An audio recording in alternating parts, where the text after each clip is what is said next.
दोस्तों कैसे हैं आप लोग। आशा करता हूँ ठीक ही होंगे। मैं वापस लौटा हूँ कुछ ऐसी चीज़ों के प्रोडक्शन के साथ जो आपको ज़रूर चौंका देगी। दोस्तों पिछले कुछ वक्त से YouTube ने हमारे वीडियो सजेस्ट करना बंद कर दिया है, तो यदि आप इस वीडियो को पूरा देखकर शेयर करेंगे तो हमारी मेहनत बाकी लोगों तक पहुंच पाएगी। तो चलिए बिना देरी किए शुरू करते हैं आज का ये वीडियो। नंबर 1 पर है किशमिश। दोस्तों आप में से काफी लोगों को खीर में किशमिश डालकर खाना काफी पसंद होगा, पर क्या आपको पता है कि आखिर इस किशमिश को फैक्ट्री में कैसे बनाया जाता है। जब अंगूर का सीजन आता है तब उन पर अच्छे से केमिकल्स और खाद डाली जाती है ताकि अंगूर बड़े और मोटे हो। जब वो सही साइज के हो जाते हैं तब उन्हें काटा जाता है। काट कर उन्हें बड़े बड़े ट्रेज में इकट्ठा किया जाता है। एक जगह पर इकट्ठा करने के बाद उन्हें धोया जाता है ताकि उनके ऊपर डाला हुआ केमिकल निकल जाए। अब इन्हें बड़े बड़े शेड्स के अंदर लाया जाता है जिसमें 1 फीट के अंतर पर कई सारे प्लेटफॉर्म लगे होते हैं। अब इन प्लेटफॉर्म के ऊपर इन अंगूरों को डाला जाता है। सारे प्लेटफॉर्म भरने के बाद उन्हें 2 से 3 हफ्तों के लिए वैसे ही छोड़ दिया जाता है। सूखने के बाद उन्हें फिल्टरिंग मशीन में डाला जाता है। यहाँ पर उसके अंदर की लकड़ियों को अलग किया जाता है और वहीं पर उन्हें साइज के हिसाब से भी डिवाइड किया जाता है। अब इनकी पैकेजिंग की जाती है और इन्हें बेचने के लिए भेज दिया जाता है। नंबर 2 पर है डक एग फार्मिंग। दोस्तों दिन प्रतिदिन लोग मुर्गियों के अंडे खाकर बोर होने लगे हैं और बतखों के अंडों में रुचि लेने लगे हैं, इसलिए दिन प्रतिदिन इसकी मांग काफी बढ़ती जा रही है। तो आइए देखते हैं कि आखिर कैसे इनका प्रोडक्शन किया जाता है।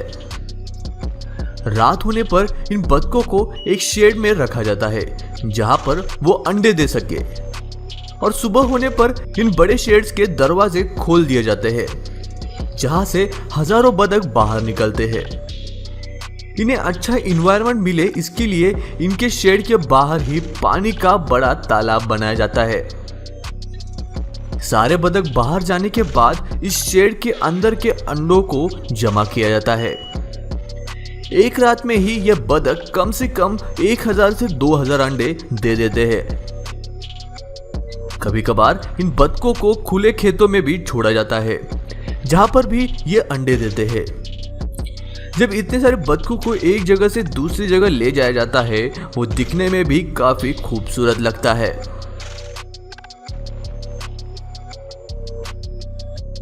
नंबर 3 पर है जंगली शहद।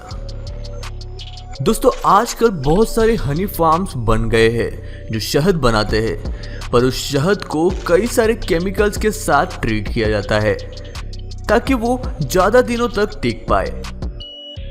पर क्या आपको पता है कि आखिर में जंगल में इस शहद को कैसे निकाला जाता है। सबसे पहले सूखे या आधे गीले पत्तों या घास को आग लगाकर धुआं किया जाता है जिससे मक्खियां अपने छत्ते से दूर भागने लगती है। जब मक्खियां छत्ते से उड़ जाती है तब उसे पेड़ से काटा जाता है और उससे फिर शहद को निचोड़कर निकाला जाता है। पर क्या आपको पता है कि इसके कारण कई सारी मक्खियां मर जाती है और उन्हें फिर से पूरा छत्ता बनाना पड़ता है। पर अब एक ऐसा इन्वेंशन निकाला है जिससे आप छत्ते को बस पाइप लगाकर सारा शहद बाहर निकाल सकते हैं और अब बाहर से देख भी सकते हैं कि क्या छत्ते में पूरी तरह से शहद भरा भी है या फिर नहीं। इसके अंदर का मैकेनिज्म ये सब करने में आसान कर देता है। जब आप इसका स्विच घुमाते हो तब हनीकॉम्ब जैसा दिखने वाला स्ट्रक्चर खुल जाता है और सारा शहद धीरे धीरे नीचे गिरने लगता है। इससे न ही मक्खियां मरती है और न ही उन्हें फिर से पूरा छत्ता बनाना पड़ता है और आपको पूरा शहद बिना किसी मेहनत के मिल जाता है। नंबर 4 पर है स्मार्टफोन। दोस्तों आप सभी लोग स्मार्टफोन का इस्तेमाल करते होंगे और आप शायद इस वीडियो को भी स्मार्टफोन पर ही देख रहे होंगे। पर क्या आपको पता है कि आखिर उन्हें फैक्ट्रियों में कैसे बनाया जाता है। इसकी शुरुआत होती है मेटल प्लेट से जो फोन के बेस का काम करती है। अब इस पर पेंट लगाया जाता है ताकि वो जंग न पकड़े। अब इसे एक ऐसे मशीन में डाला जाता है जो इसे फोन के आकार में काट देता है। अब इसे एक ऐसे टम्बलर में डाला जाता है जो अंदर कंट्रोल टेम्परेचर पर घूमता है। अब इसे अलग अलग मशीनों पर लगाया जाता है जो इसकी डिजाइन पूरी कर देता है। अब स्क्रू को घुसाने के लिए इसमें होल गिराए जाते हैं। अब इनकी फिनिशिंग करके इन्हें गर्म पानी में उबाला जाता है। अब इनके डिस्प्ले को रेडी किया जाता है। मशीन इस कांच को मोबाइल के आकार में काट देता है। डिस्प्ले रेडी होने के बाद इनकी टेस्टिंग की जाती है। यदि डिस्प्ले सही से चल रहा हो तो उसे आगे भेज दिया जाता है। अब इन सर्किट बोर्ड्स को रेडी किया जाता है जो मोबाइल के सारे हिस्सों को कंट्रोल करता है। इस पर अलग अलग वायर और चिपसेट को लगाया जाता है। अब इसके अंदर बैटरी लगाई जाती है। अब स्क्रू की मदद से सारी चीजों को पैक किया जाता है। अब इस पर कैमरा और स्पीकर लगाए जाते हैं। आखिर में इसके ऊपर वार्निंग स्टिकर लगाया जाता है। अब हर एक डिवाइस की स्क्रीन टेस्टिंग की जाती है। जब डिवाइस सारी टेस्टिंग पास कर लेता है तब इसमें एंड्रॉइड का यूआई डाला जाता है और फिर यूआई को चालू करके अंदर की सेटिंग्स चेक की जाती है, जैसे कि कैमरा, कैलकुलेटर, सिम स्लॉट। अब कॉल लगाकर इसके ऊपरी स्पीकर को चेक किया जाता है। अब चार्जिंग पर लगाकर इनकी बैटरी कैपेसिटी चेक की जाती है। यदि सब कुछ सही हो तो इनकी पैकेजिंग करके इन्हें बेचने के लिए भेज दिया जाता है। नंबर 5 पर है लैपटॉप। दोस्तों, आजकल ऑलमोस्ट सब काम मोबाइल से किए जा सकते हैं, पर कुछ कामों के लिए हमें लैपटॉप की जरूरत पड़ती ही है। आपके पास कौन सा लैपटॉप है या फिर आप कौन सा लैपटॉप लेना चाहेंगे, ये हमें कमेंट करके जरूर बताइएगा। इसकी शुरुआत होती है मदरबोर्ड से, जिसे आप लैपटॉप का दिल भी कह सकते हैं। यह कंप्यूटर के मदरबोर्ड से काफी अलग होता है क्योंकि इसे कॉम्पैक्ट बनाया जाता है। इस सर्किट बोर्ड के ऊपर एक एल्यूमिनियम फॉइल रखी जाती है। अब एक मशीन उसे हीट करके उस फॉइल को सर्किट बोर्ड पर प्रिंट कर देती है।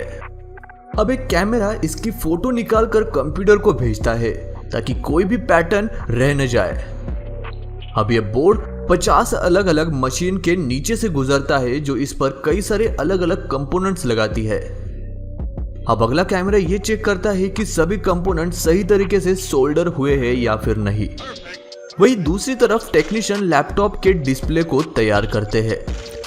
सबसे पहले एलसीडी स्क्रीन को एक फ्रेम पर लगाया जाता है। अब उसके ऊपर अलग अलग सॉकेट्स लगाए जाते हैं जो उसको ऊपर नीचे होने में मदद करेंगे। सब होने के बाद टेक्नीशियन इन्हें एक मशीन के नीचे रखते हैं जो इसे सील कर देता है। अब इसके नीचे के हिस्से को डिस्प्ले से अटैच किया जाता है। सारी वायर जॉइंट होने के बाद स्क्रू लगाया जाता है और उन्हें टाइट किया जाता है। अब आखिर में इसका बैक कवर लगाकर इसे भी सील कर दिया जाता है। अब मोबाइल की तरह ही इसकी भी टेस्टिंग की जाती है, जैसे कि display, keyboard, motherboard, graphic card और आखिर में उसकी बैटरी। बाद में उसे पैक करके आपके नजदीकी दुकानों में बेचने के लिए भेज दिया जाता है। नंबर 6 पर है शैम्पू। दोस्तों, शैम्पू अब हमारी जरूरत बन गया है। हर रोज अरबों लोग शैम्पू लगाकर अपने बाल साफ करते हैं, पर क्या आपको पता है कि आखिर उसे फैक्ट्री में कैसे बनाया जाता है? दोस्तों, शैम्पू बनाने की शुरुआत होती है अमोनियम लॉरल सल्फेट से।